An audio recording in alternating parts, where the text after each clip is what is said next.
வழக்கம் போல ராஜசேகர் வந்து சிவகாமியை திட்டிக்கிட்டே இருக்காரு. என்ன நீ ஒழுங்காவே வணக்கம் கூட சொல்ல தெரில. உன்னெல்லாம் கட்டி வச்சாங்க பாரு என்ன அப்படின்னு சொல்லிட்டு அப்படியே ஓவரா பண்ணிட்டு இருக்காரு. அதை கேட்டு வந்து ஐயோ இவர் கூட நிற்க சொல்றாரு. ஆனால் இப்படி பண்ணுறாருன்னு சொல்லிட்டு சிவகாமி மனசு கஷ்டப்படுறாங்க.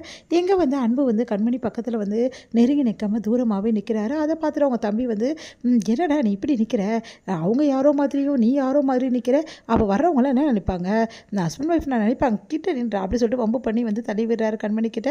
அப்போ வந்து அன்பு வந்து விழப்போகிறாரு. கண்மணி வந்து அப்படியே வந்து பிடிக்கிறாங்க. உடனே 2 பேரும் ஒருத்தர் ஒருத்தர் தன்னறியாமல் பார்த்துட்டே இருக்காங்க.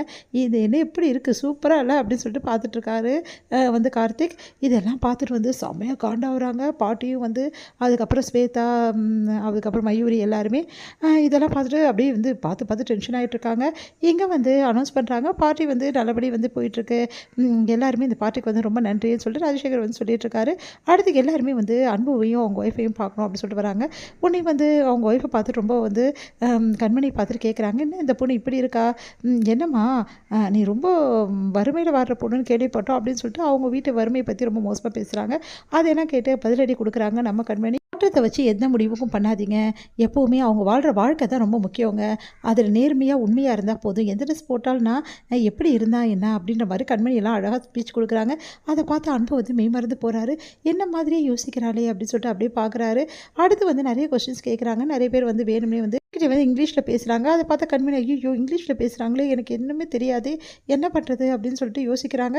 உடனே வந்து என்ன உங்களுக்கு இங்கிலீஷ் தெரியாதா அப்படின்னோடனே தமிழ்நாட்டில் தமிழ் தெரியாமல் இருந்தால் தான் கஷ்டம், இங்கிலீஷ் தெரியாமல் இருந்தால் என்ன கஷ்டம், இல்லை அவமானமாக ஃபீல் பண்ணுறீங்க போட்டிருக்கேன்னு.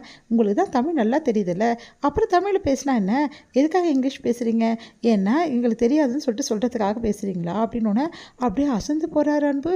அப்படியே பார்த்து பார்த்து கண்மணிக்குள்ளே இந்த மாதிரி அழகாக வந்து ஸ்பீச் கொடுக்குறாளே, நான் கூட எதுவுமே பேச தெரியாதுன்னு சொல்லிட்டு சொல்லி கொடுத்தேன், ஆனால் பயங்கரமாக கலக்கிறாளே அப்படின்னு பார்த்துட்ருக்காங்க. உடனே கார்த்திக் சொல்கிறாரு, என்னென்ன அண்ணி இப்படி கலக்கிறாங்க, நான் கூட இவங்கெல்லாம் என்ன கேள்வி கேட்க போகிறாங்களோ தெரியலையே, அண்ணி பாவம் அப்படின்னு சொல்லிட்டு நினச்சிட்டு இருந்தேன். இவங்கெல்லாம் என்ன கேள்வி கேட்டாலும் என் பக்கத்து கவலையே கிடையாது, எங்கள் அண்ணி வந்து சூப்பராக வந்து சொல்லி எல்லாரும் அசத்த போகிறாங்க அப்படின்னு சொல்லிட்டு சந்தோஷமாக வந்து சொல்லிட்டுருக்காரு.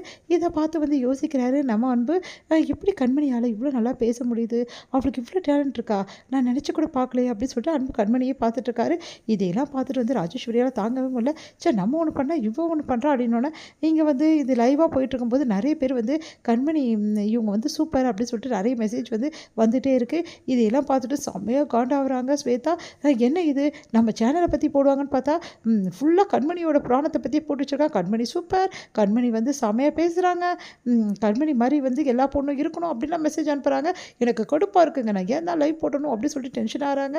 உன்னை வந்து நீ தானே லைவ் போட சொன்னேன், இப்போ பாதியில் நிறுத்த முடியாது, பாதியில் நிறுத்தால் சேனலோட பேர் கெட்டு போயிடும், அதுக்கப்புறம் ஏங்க இப்படிலாம் வந்து பாதி நிறுத்துறீங்க, உங்கள் சேனலில் எதுவும் முழுசாக போட மாட்டீங்களான்னு கேட்பாங்க. வேறு வழியே இல்லை ஸ்வேதா, நீ முழுசாக போட்டு தான் ஆகணும், எல்லாம் என் தலை எழுத்து அப்படி ஸ்வேதா டென்ஷன் ஆகுறாங்க. என்னை பற்றி பேசுவாங்க, என்னோடய ஸ்டைலை பற்றி பேசுவாங்க, நான் போட்டிருக்க ஹேர் ஸ்டைலை பற்றி பேசுவாங்கன்னு பார்த்தா இந்த கண்மணி பற்றி பேசுகிறாங்க அப்படி சொல்லிட்டு டென்ஷன் ஆகுறாங்க. நீங்கள் வந்து கண்மணி வந்து தொடர்ந்து வேலை எல்லாக்கிட்டையும் ரொம்ப அழகாக பேசிகிட்டு இருக்காங்க. இதெல்லாம் பார்த்து அன்பு மயங்கியே போயிடுறாரு. உடனே வந்து நம்ம என்ன பண்ணுறாங்க, அவங்க மாமியார் வந்து சிவகாமி வந்து சொல்கிறாங்க, பாத்தியாடா என் மருமகளை என்ன மாதிரி வந்து பேசுகிறான்னு சொல்லிட்டு. பார்த்தேன் அவளை பற்றி தான் எனக்கு தெரியுமே, அவள் கேடின்னு முன்னாடியே சொன்னேன், நீங்கள் தான் நம்மள ஒன்றும் தெரியாது நீங்கள் இப்போ பார்த்தீங்கல்ல இப்படி பேசுகிறான்னு. ஏண்டா ஒரு நல்லா வந்து புத்திசாலியாக பதில் சொன்னாலும் தப்பாடா, அதுக்கும் இந்த மாதிரி தான் யோசிப்பியா நீ, ஏண்டா இப்படி இருக்கு, பாராட்டணும்னு உனக்கு தோணல இல்லைடா, அவளை பற்றி குறை சொல்லிகிட்டே இருக்கணும் அப்படின்னு ஒன்று முடிக்கிறாரு அன்பு.